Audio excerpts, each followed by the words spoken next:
So tell me why, it was thanks to this cartoon that I actually thought jelly came from jellyfish. I mean, I get that the jellyfish are basically supposed to be like the bees of the SpongeBob universe because, you know, bees make honey or they create honey, or I don't know, is creating even the right word? Basically, you know, they make honey. This is goo. And Predator can't swim, so don't let them fall in goo.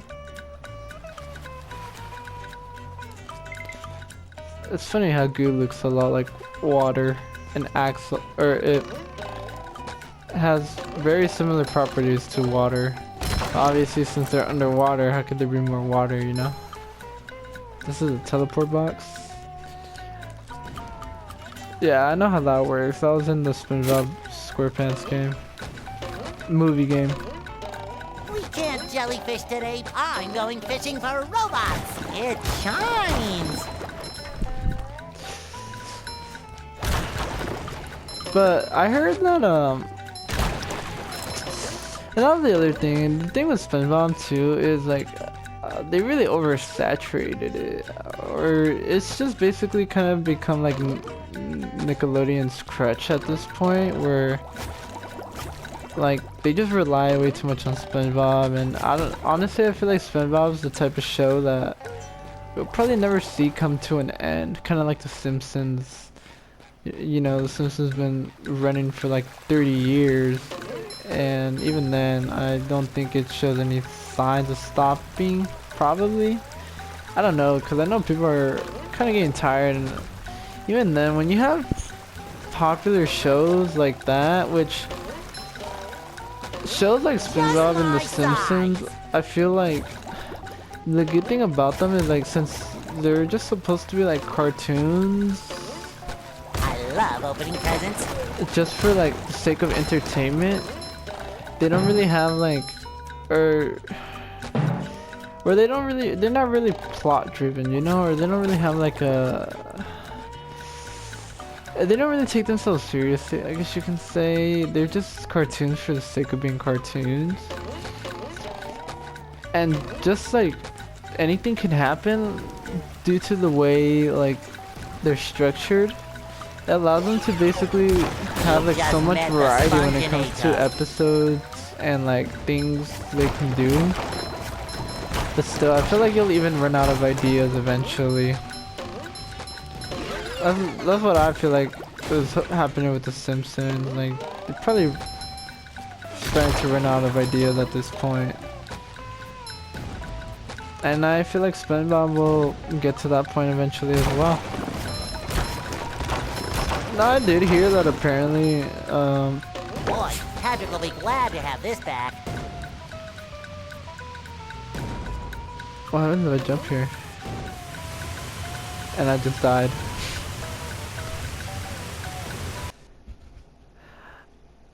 I did hear that apparently when Stephen Hillenberg returned to the show,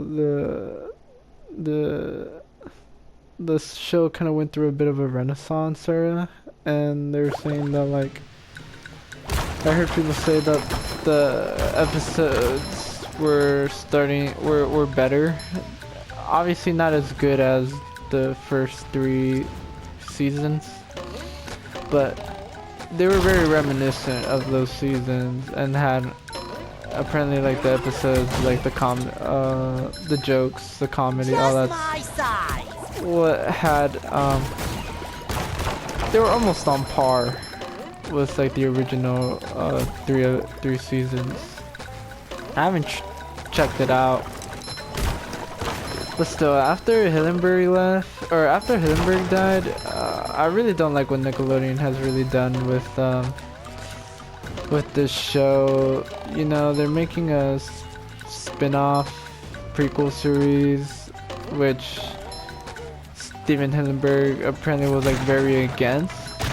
It was something that Nickelodeon had always wanted, but Stephen Hillenberg said that he was very against the idea of having a prequel series, because I guess he just saw like there was no point to it, which I agree. Like, Why do we need a prequel series of SpongeBob to see where he comes from? I don't know.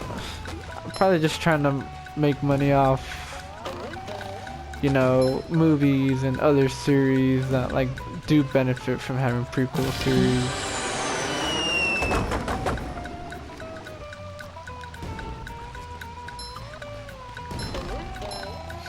And then obviously yeah,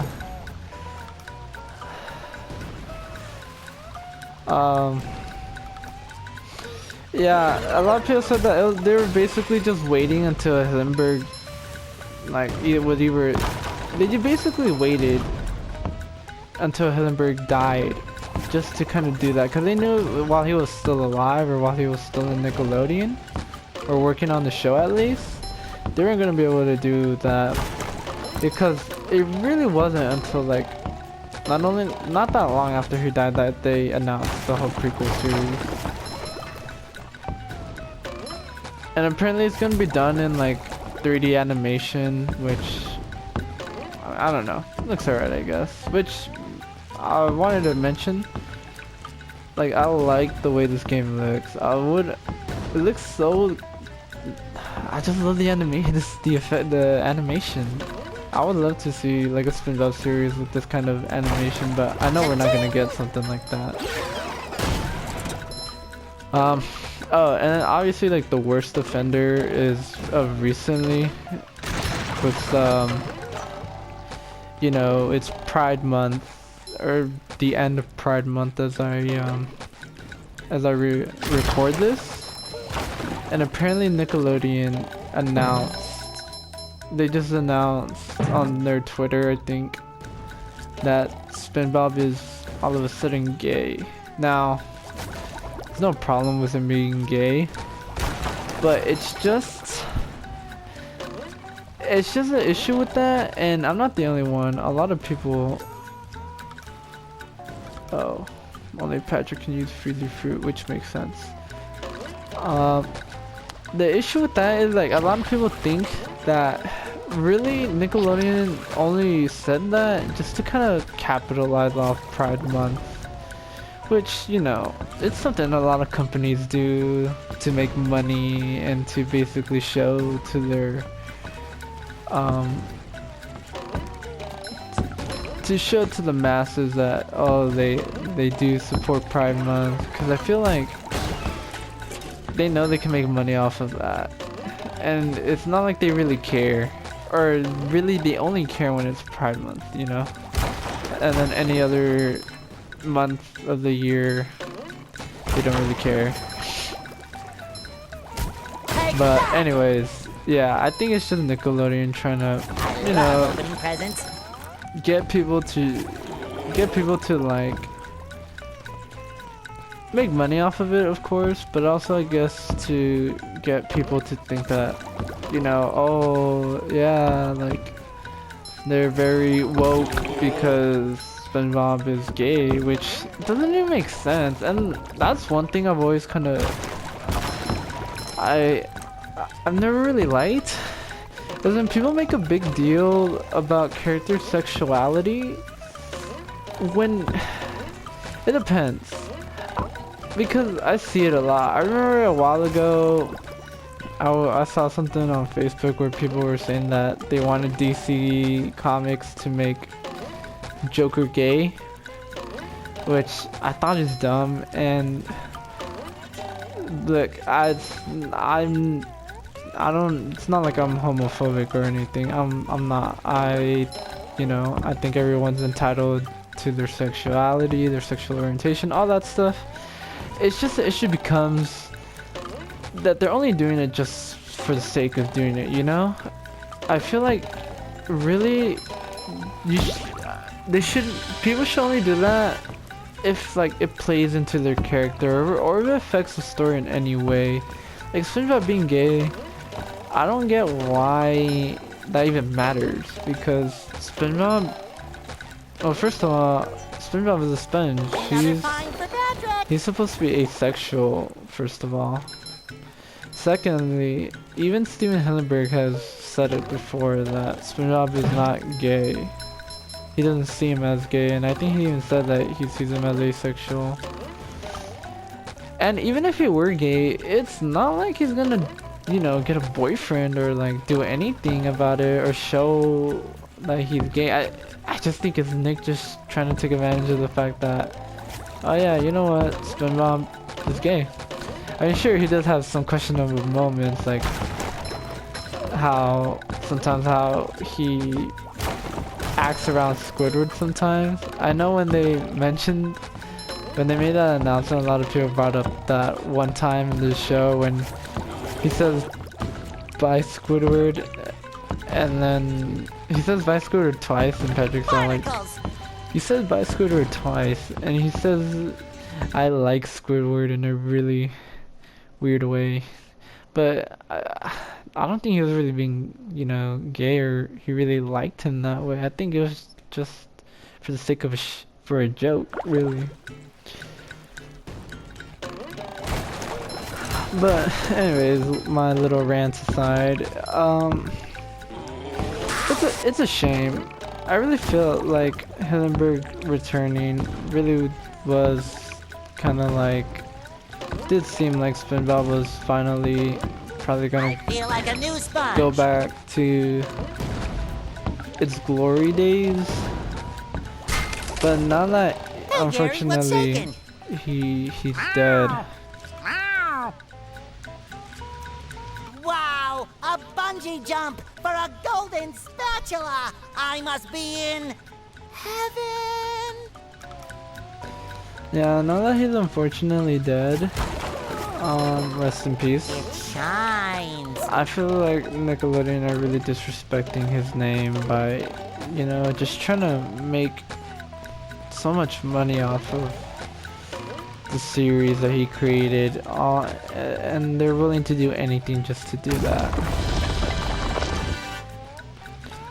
I like how they actually got the picture of the King Jellyfish here from that episode when he meets the jellyfishing fan club.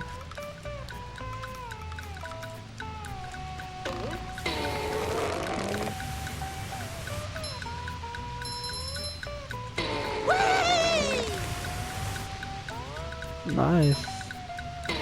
So this is what Jellyfish Fields looks like. It's so beautiful.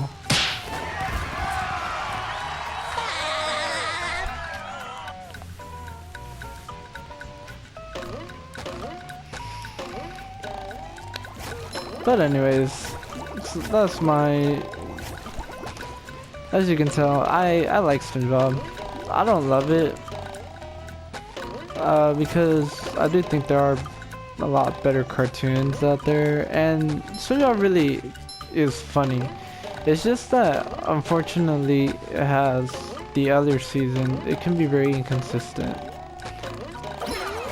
And I like the movie too. I even saw like parts of the second one, Spongebob out of water, and I don't know. Actually, I think I did watch the full movie.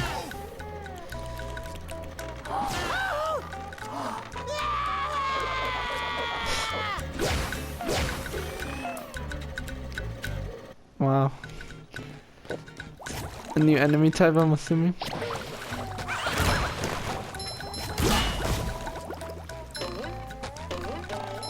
Anyways, yeah, I saw the second one, I think. Or, I think I've seen all of the second one. I know for sure I've seen parts, but I think I have seen the second one. Just wasn't as good as the first one. It does have a few of its moments, maybe. I don't quite remember. I just knocked this guy down. I do like the song that they had in it from Nerd. It was pretty catchy, I'm not gonna lie. I love opening presents.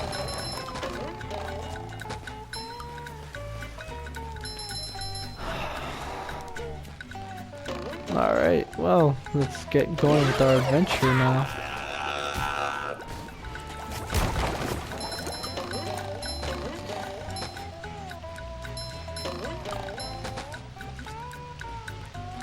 Ooh,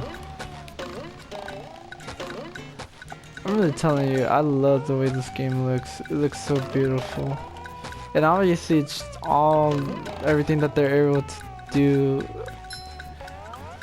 with the technology that they have now. Fresh like a spring I don't breeze. think the original really looks as vibrant as this one. Really, that's what it is. I love like how vibrant this game looks.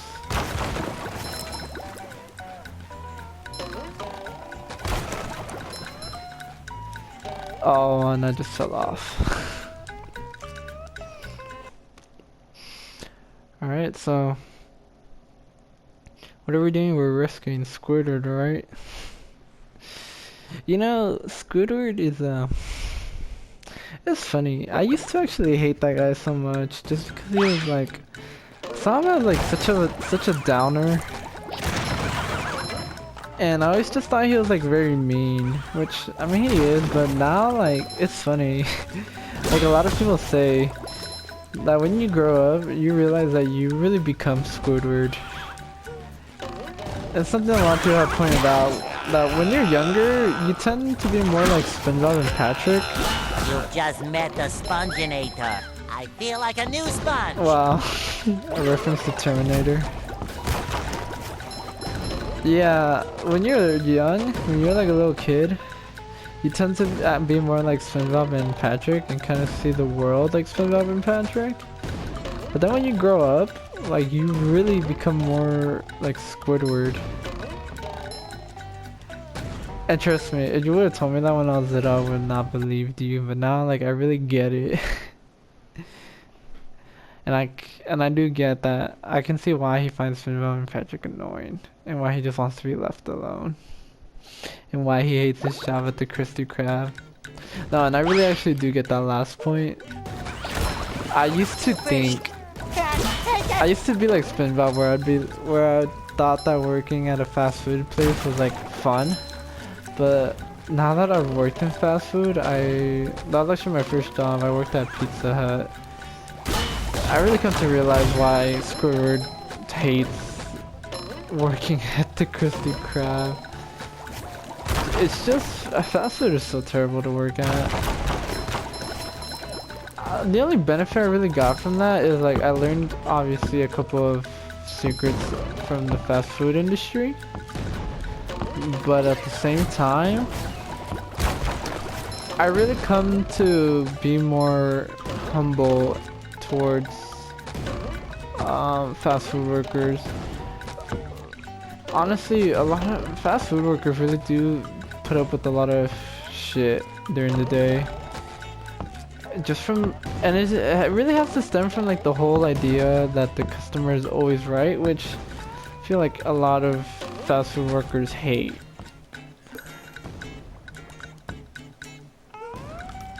Oh, looks like I don't know bubble bowling. Because the whole the customer is always right thing, basically, wow. What it basically does is gives the customer kind of like the right. It kind of gives them too much power, I guess you could say, for lack of a better term. Because, you know, it kind of like justifies them for being like dicks sometimes. Because, you know, sometimes, you know, like for example, like they ordered something, and then like maybe you kind of screwed up their order or whatever, and then they just like, you know, chew your head off for screwing up their order. Or for, you know, not knowing or not doing your job right. Like I remember something that I hated back when I used to work at Pizza Hut was when people would ask me like questions about certain like things that we had on the food, and I wasn't sure, so I'd always tell them like, oh, I think that this pizza has this, and they would get mad and be like, you think? What do you mean you think? You work there, shouldn't you know? And I had to tell them like, listen, I just work here. Like I don't really care about what's going on around this place. And even then, it's not like they tell me. I remember sometimes, like there was this one time we had this promotional item. Someone ordered it. I placed the order.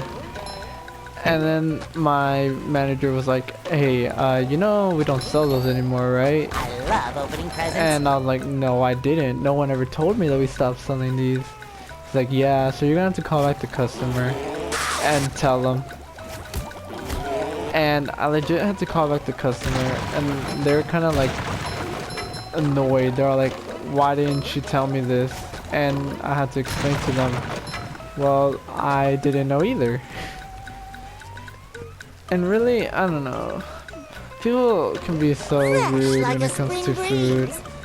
But thanks to that, like I really come to, you know, understand what the crap that fast food workers go through every day. And I'm like more understanding now. Like before I always used to complain about like why the food would take so long to come out, and especially like in pizza, like if we would like ask for delivery, like why the pizza was coming so late. Like now I truly understand why. Sometimes it's just so busy, there's just things out of your control that you can't do.